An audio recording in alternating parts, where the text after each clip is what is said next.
It's been a long time coming, everyone, but we are back. The On the Line podcast crew is back. I'm your host, Noel Alberto, with my co host, Oliver Dixon Jeffern. Oliver, it's been a while. How are you? I'm very good. It's very nice to be back podding. Obviously, we've both been a bit busy, but yeah, I'm excited. Got very interesting Miami Open shaping up. So yeah, I'm looking forward to discussing it.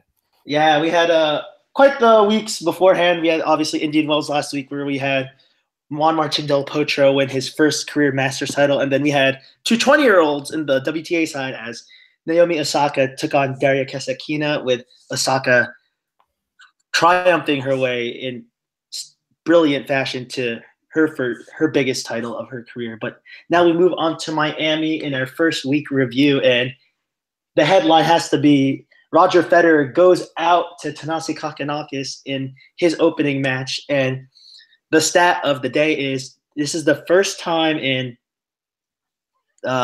since the Paris Masters in 2004 that none of the big four have won a match. And in that 2004 Paris Masters, I looked, none of them were even there. So that is quite something to have. No Federer, Djokovic, Murray, or Nadal. Well, Murray and Nadal are injured, but no Federer, Djokovic here winning a single match.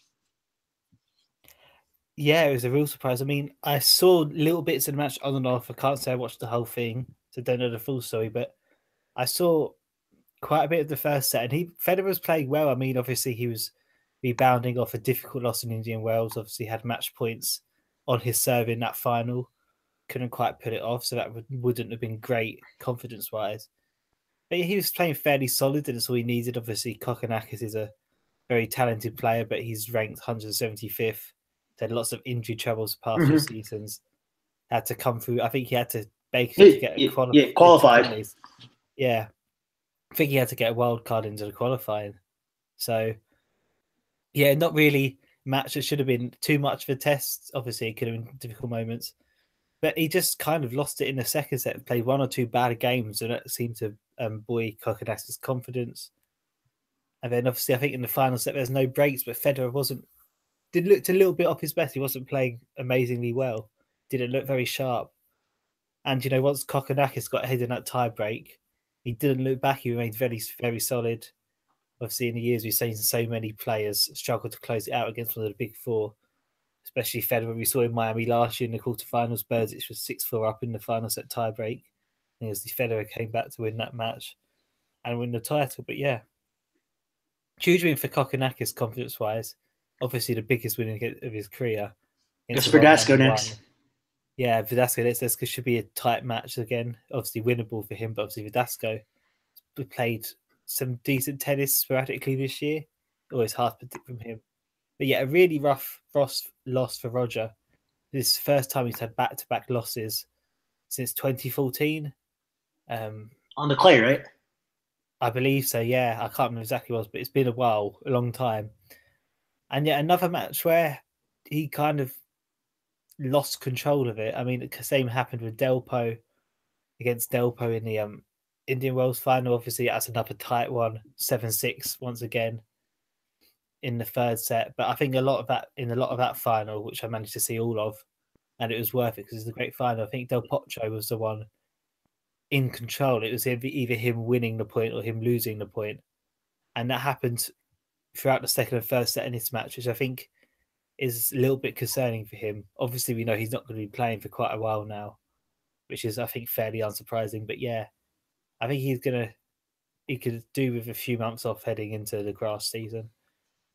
Yeah, I mean, rumors had it last week that he was contemplating on playing the clay season, and there are some people questioning it. Did he know something about one of Nadal's injuries that we didn't know that would give him a chance for a second French Open title and an elusive double Grand Slam? But to no surprise, he did pull out the clay season. So we'll be seeing Mr. Federer back on the grass, and I believe probably Halle. Yeah, Halle is where he's won the title. God knows how many times. Yeah, like I believe it's 9. Yeah, 9. I believe he'll probably go Halle, and then, or no, he'll probably might do. He's also Stuttgart as well. Yeah, Stuttgart. Yeah. I think that might be before Halle. Yeah. Oh, I didn't want to say the wrong German city, so I avoided that. I think it's Stuttgart anyway. I think Yeah. it'll be Stuttgart, Halle, and then he'll have a week off before Wimbledon. Yeah, sounds about right. That's a likely routine. Yeah. But yeah, I don't think it's a surprise he's missing Clay. Yeah, not a surprise at all. So obviously that would mean even if Federer did play, it would make Nadal still the favorite for an 11th and undecima French Open title. But we continue on, and with play going on, we have obviously Juan Martin Del Potro still in contention for a Sunshine double, plays Kei Nishikori today. Del Potro just edged through against Robin Haase in his opening round match. And then Del Potro's semifinal opponent in Indian Wells, Milos Raonic. A lot of injury troubles, a lot of concern with his game to start the season. Obviously, the loss to Jim Minor in Brisbane, then the early round loss in Australia. But he seems to have been picking it up in the Sunshine tournaments as well. So looks like Del Potro and Raonic beginning to kick on a little here in the US. Yeah, I mean, Raonic obviously struggled greatly last year, and obviously hasn't had a great start to this year. But obviously, as you mentioned, very good Indian Wells. Very solid opening round here against Mikael Ymer, 3-3. Interesting match against Schwartzman next. Schwartzman's obviously someone who's played very well since the beginning of 2017, made huge strides up the ranking. And I believe he's potentially nearing a top 10 debut, which would be incredible. It's going to be a real contrast because obviously Schwartzman is fairly short. Ryan, which is obviously really tall. Interesting battle. Probably going to give Ryan just a slight edge due to that factor. But yeah, that's a tough one to call. But yeah, it's an interesting part of the draw. I mean, instinctively, you kind of do say it should be Delpo Raonic because obviously Dimitrov's in there, but Dimitrov not playing well this year. Dangerous match against Chardy next, who Chardy's already won 2 straight set matches, beat Gasquet, yeah. But yeah, it's interesting, obviously. Del Potro has Nishikori, obviously Nishikori coming back as well. Obviously, very tight match against Millman in the previous round, so probably Del Potro's going to win, likely to win that, I'd say. But, I mean, there's always a potential for a slip-up. I mean, Delpo's on a great run, but he is someone who can be beatable if he's a little bit off. There's a lot of dangers. Obviously, Benoit Paire faces Filip Krajinovic today. He's obviously already beaten Djokovic. So, yeah, it's an interesting part of the draw. I think instinctively I'm going to say Delpo to continue his run, but I'm not going to be too surprised if he maybe has a loss. Yeah, I agree. Don't know where the loss could come. I would guess somewhere in the guess the quarterfinals. I don't think it'll happen in Nishikori. Maybe Paire, but Paire is, on his day brilliant, but also on his day not so brilliant. So I think if Delpo were to lose, it'd come in at least the quarterfinals on is how I look at it. And then another person who made a very nice run last week is Borna Coric.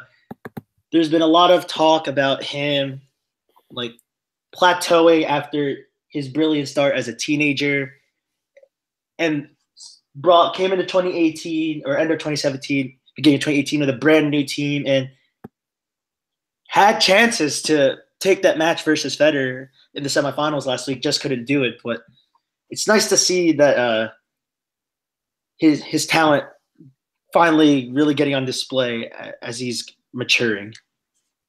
Yeah, he has really struggled a lot, especially last season. He won a title, obviously, in Marrakesh. But he had a lot of first-round losses outside of that. I think something like 13 or 14 first-round losses. I mean, maybe even more. Not sure. But yeah, great one last week, as you mentioned. Through the first few rounds, really cruised, didn't drop many games at all. Tough start here, obviously, against Leonardo Maida, dropped the first set, but was able to pull through in the end. I have to say, I would fancy him against Sock in this matchup. I think a lot of people would, to be fair. Obviously, Sock is someone who's not played too well this year. Another one who's struggling after big 2017. Obviously, he won in Paris in the Masters.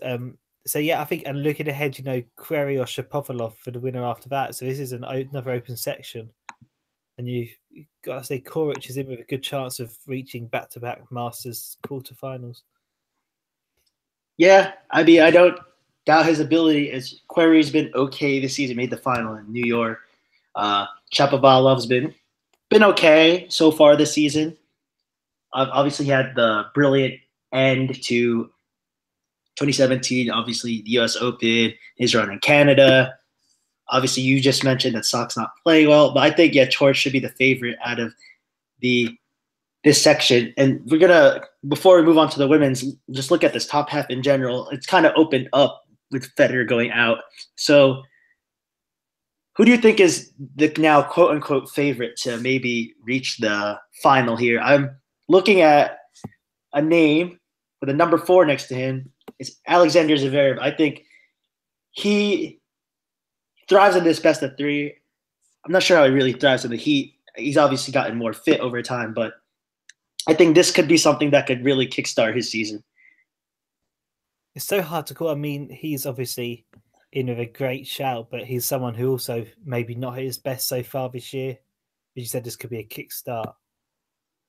Probably should beat Ferrer, but looking ahead, either Kyrgios versus Fognini in the 3rd round here. It just could be an interesting one. Got to feel sorry for the umpire there. Potentially, I'll say potentially because it could be. Yeah. It'll be a fun match.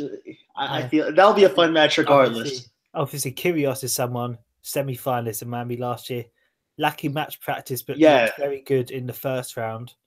His first match even against Lajovic, won in less than an hour, 4-1. Yeah, I mean, obviously Kevin Anderson here as well. Obviously, 1st round Australian Open loss, but pretty good aside from that. New York Open title. Sorry? Anderson, New York Open title. Yeah, New York Open title. OCM final in Acapulco as well. Quarter-finalist at Indian Wells, if I remember correctly. I think he might have lost to Koric. I was a little finalist before the Australian Open in Pune. Yeah. So I think very good year for Henderson so far. Yeah, I think it's hard to call because there's a lot of open matches like Sok Koric could be a good one. Anderson has an open match as well. Fognini versus Kachanov. Kachanov's someone who's Anderson versus Kachanov. Obviously, Anderson versus Kachanov even, yeah. Obviously, TFO's in there versus Berdic could be a fun match as well. TFO obviously came from a breakdown in the final set to beat Edmund. Sorry. Yeah. It's okay, yeah. Edmund's kind of struggling outside the Australian Open semi-final. Yeah. Yeah, I'm going to plump at Anderson. It is fairly open, but I think he's in with a great shout because he's played some very solid tennis. Yeah, that's a very good pick. I mean, we just listed all of the things that Anderson's done, and bar that, lost to Kyle Edmund, and no shame in that because Edmund made the semifinals after that, but in the Australian Open. So Anderson has had a very, very good season so far. So very open top half. Could be anyone's game, and we'll see tomorrow which guy will advance to the 4th round. But now we move on to the women's section where the Indian Wells finalists both go out early. So obviously, because the draw for Miami is made a little before the rankings are taken into account from Indian Wells, the ranking. So Osaka was not seeded, so she just happened to draw, Serena Williams, but easy goings for Osaka. Serena's still trying to shake off the rust. She'll find her way through eventually, most of us hope, but Osaka 3-2, but then Osaka goes out to Svitolina, and then we have Kasatkina, who goes out to American qualifier Sophia Kenin in 3 sets despite leading a set up. So no sunshine double, but I think the headline here would be the number 1 and 2 seeds out. Simona Halep out in the 3rd round to Agnieszka Radwanska. You talked about this before the podcast that I think you said 2 top 10 wins this year for Radwanska after having none last year. Is that correct? Yes.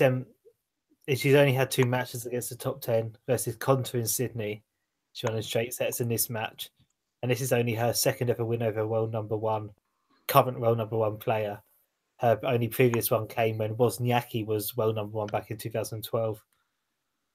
A long time coming. And then Wozniacki, she goes out in her opening match to Monica Puig, won the first set 6-love, and then 4-4 to the reigning Olympic gold medalist. And then a little controversy apparently with Wozniacki and some fans saying some threatening things to her and her fiance and her fiance's nieces and nephews. You have anything to say about the situation? Well, it seems likely there was a heated atmosphere. I know, obviously, the Miami Open tournament, and then James Blake, who's obviously director, have said no official complaints were made, but I've seen comments from people who are actually there saying it was a pretty ugly atmosphere. Obviously, we know Puig's going to get a lot of support here. There's obviously a big, Hispanic, big Hispanic population, yeah, in Florida, especially in Miami. Obviously, you know more than me because obviously you're American. Yeah, so there's a huge Hispanic population in Miami. So, and it's not that far from Puerto Rico, so it's going to be a huge Puig support. But yes, continue. Yes, there's just obviously, I dare say, most of the supporters were well behaved, but it does seem like it's quite ugly. And I think it's unlike, obviously, we see Wozniacki sometimes gets into heated arguments with the umpires. I can't see her lying about something like this, though. So it would be very extreme. And I think that unfortunately this did happen, and there probably needs to be a further look at it because there will have been stuff captured on cameras or recorded, etc. Yeah. So yeah, some unfortunate controversy there. Obviously,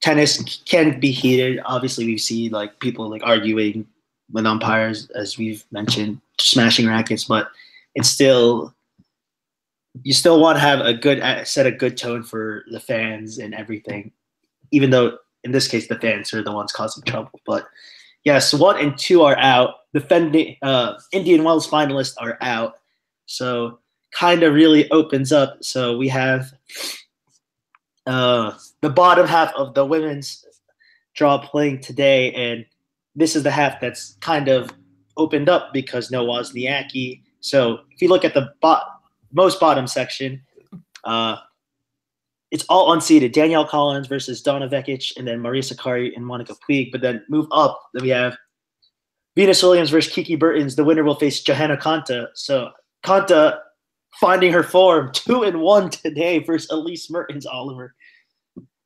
Yeah, big couple wins, obviously both against Belgian players, and obviously Kirsten Flipkens has worked with Mertens in the past. 4-3 against Flipkens, and 2-1 versus Mertens. Very, very good wins. And obviously she beat Venus Williams in the tournament last year in the semi-finals, 7-5, 7-5. And it's good to see her back playing well. She hasn't really played well, I would say, since Wimbledon. Yeah, agree. Semi-finals there. Obviously really struggled last year. And not playing awfully this year, but struggling a little bit. Obviously bad. Not getting the wins, as we expect. Bad loss at the Australian Open. Obviously, she had a tough loss in Brisbane right at the beginning. So she had to retire against Svitolina. Was a setup in that match, so she could have potentially pulled through there. As you know, the conditions her body not failed her. Mm-hmm. But yeah, very good couple of wins. Obviously, she's still got a lot of points to defend. Her ranking is going to dip a little if she doesn't regain her title. But yeah, I'm sure she'll be encouraged. I'm probably going to guess she's going to face Williams next. I'd say obviously Venus herself lost early in Australia, but played quite well Indian Wells last week. So it should be a tight match. I'm going to say probably Venus edges that. If that is the case, I'm assuming she will beat Bertens and probably beat Konta after that. Kind of weird for Venus. Like last year was the year she excelled in the slams, did, I guess, subpar in the tour level events. And so far, I know we only have one Grand Slam, but very early exit. I know she had who did she? Oh, she had Bencic in Australia. So I mean, no shame in that. But she's doing a lot better in the tour level events this year, Venus, so far. Yeah, I mean, she did reach the semi-finals here last year, so there's a few points to defend. But yeah, she played, like I said, played well in Indian Wells. Tight match to begin with here. but pulled through in straight sets. Obviously played well against Serena last week as well. What would probably been a tough match for both of them, even more so than usual. Especially in Indian Wells, where there's been some negative history. So exactly. So I think it's looking. I mean, considering she's going to be 38 this year, pretty remarkable that she's playing so well. And obviously 8th seed, we've obviously said with Halep out, Wozniacki out, Kasatkina out, who beat her in the semi-finals in Indian Wells last week. Yeah, she's got a shot of obviously taking the title, and it'll be her 50th WTA title, it would be a long time coming. Yeah, that'd be quite something to capture in Miami, where she's also a Florida native with Serena, right? I believe so. I mean, this is where they kind of grew up, so I believe so. I mean, they spent time. It'd be quite something to get it there in both the East and West Coast. So I'm sure it'd be great for her. She lost in 3 finals last year, 3 big ones. Yeah. I believe it's been a while since she actually won a title, so it would be big for her. Mm-hmm. And then continuing on this bottom section, so we have Ashley Barty currently playing up 6-4 on Petra Martic, but the likely favorite to reach the final here has to be Alina Svitolina, who kind of shockingly went out earlier than expected last week at Indian Wells, but eased 4-2 win over Osaka, and then has Dasha Gavrilova next. Yeah, I was quite surprised in Indian Wells. She was my pick to win the tournament, and she was taken out by Suarez Navarro, which is obviously Suarez Navarro is a very talented player. She's picked up a lot of big wins in the past, but she's not someone I thought would necessarily have the game to trouble Svitolina, because Svitolina's been in such great form for the past season and a bit. But she's rounded well here. She's obviously the nightmare matchup for Osaka, someone who gets so many balls back herself, and obviously she had paid off. She beat Osaka quite comfortably, and I think that ended Osaka's obviously win streak. So I think she's got to be the favourite. It's definitely beat Gavrilova and come out of this section. I say probably to reach the final as well, looking at it, like you said. Yeah, I mean, we have Ostapenko and Kvitova in the top half. Like we talked before the pod, Ostapenko still really hasn't found her groove yet, and you said she'll play herself into form, but you think it might be a while. And then Kvitova kind of struggles with the heat, so really looking maybe towards a Svitolina, maybe Konta or Venus semi-final.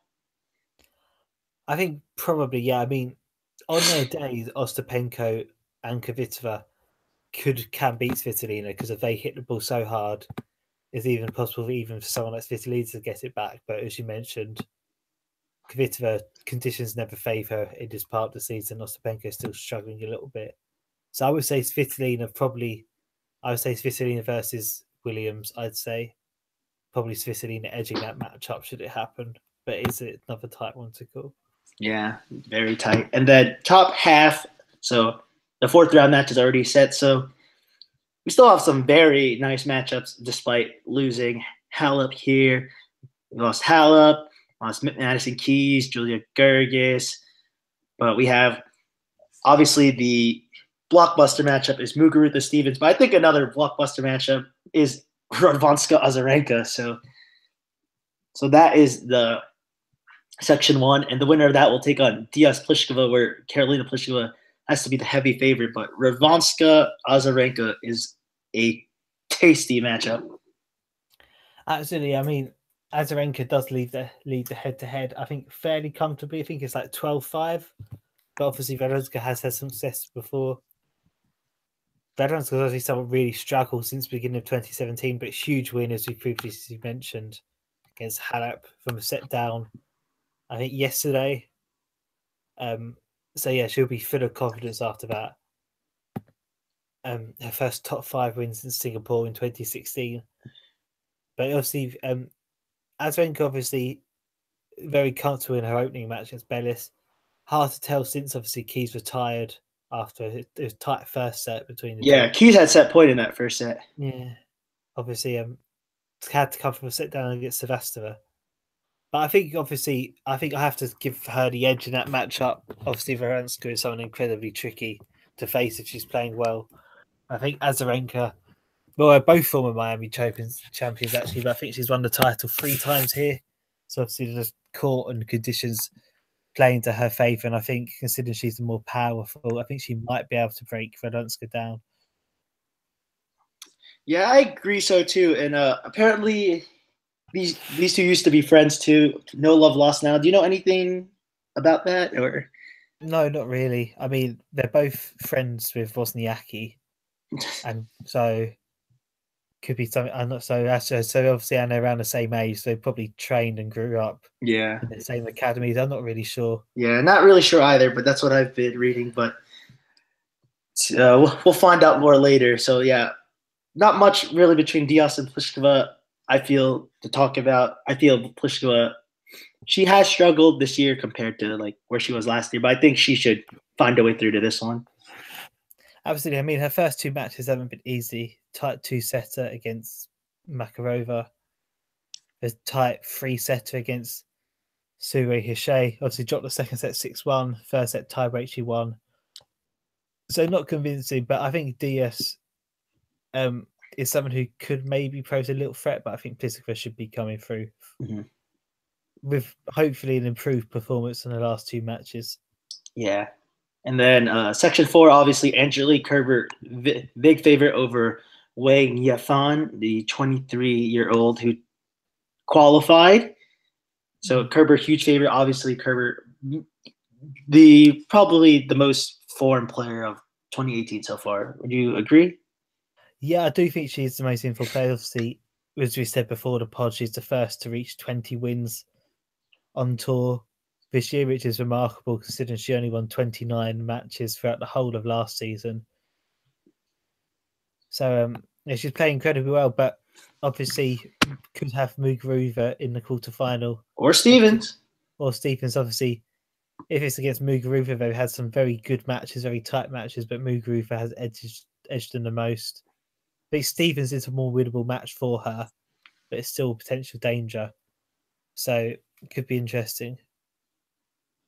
I think if Stevens faces Kerber, or if either of those get to the quarterfinal, I think it'll be very interesting because these are 2 players who aren't necessarily aggressive, more like counterpunching, but against certain opponents, they'll know they can be more aggressive, but which one of the 2 will decide they'll be the aggressor in this if they face off? I think Stevens is the more naturally aggressive. Yeah, she has more natural power, definitely. And she has more natural power. She's one more willing to go for both, but she's also the one who's not in such good form this year, who can make more errors. Whilst Kerber's been a resurgent one, so it depends on how clinical Stevens can be. It's a match that's probably can be on her racket. It's just whether she's able to take it or whether Kerber is will like force an abundance of errors out of her. Obviously, it's hard to tell. I mean, this is assuming Kerber will be weighing, which he should, but this is life. You never know exactly what will happen. Yeah, exactly. And then Stevens, Muguruza is a tough one to call, but I think Muguruza is the favorite in that one. Yeah. I think Muguruza, looking ahead, Muguruza, I think is probably my pick to reach the final from this top half, I'd say. So you'd have a Muguruza Svitolina final? I think so, probably, yeah. I mean, yeah, obviously, I have to agree with you. That top section is a good one. Obviously, if Radonska is able to play as well, she did. She's in with a shout. Obviously, a big break-back tournament for her after so many struggles. Depends how she does against Azarenka. If Azarenka and Muguruza face, it should be a great match. But I think Muguruza, obviously, not a best start to the year, but playing some decent tennis the past 2 tournaments. I think she likes playing in Miami. She says it feels like a home tournament, like as we mentioned, because there's a lot of Hispanic people, a lot of Hispanic fans in the crowd. So yeah, I'm thinking leading towards the Muguruza Svitolina final. Yeah, I agree with you there. All right, so that is a wrap for this podcast. So Oliver, where can we find you on social media? At Oliver DJ 1998. You could find me, Noel Alberto, at Not First Noel. You could find the podcast Twitter at On the Line Pod. We'd like to thank Tennis Plaza for sponsoring this podcast. We will be back next week to discuss post-Miami happenings and what will be going down in Charleston and back in Mexico in Monterrey for the WTA, while the men have a week off. We hope you all have a very, very nice day.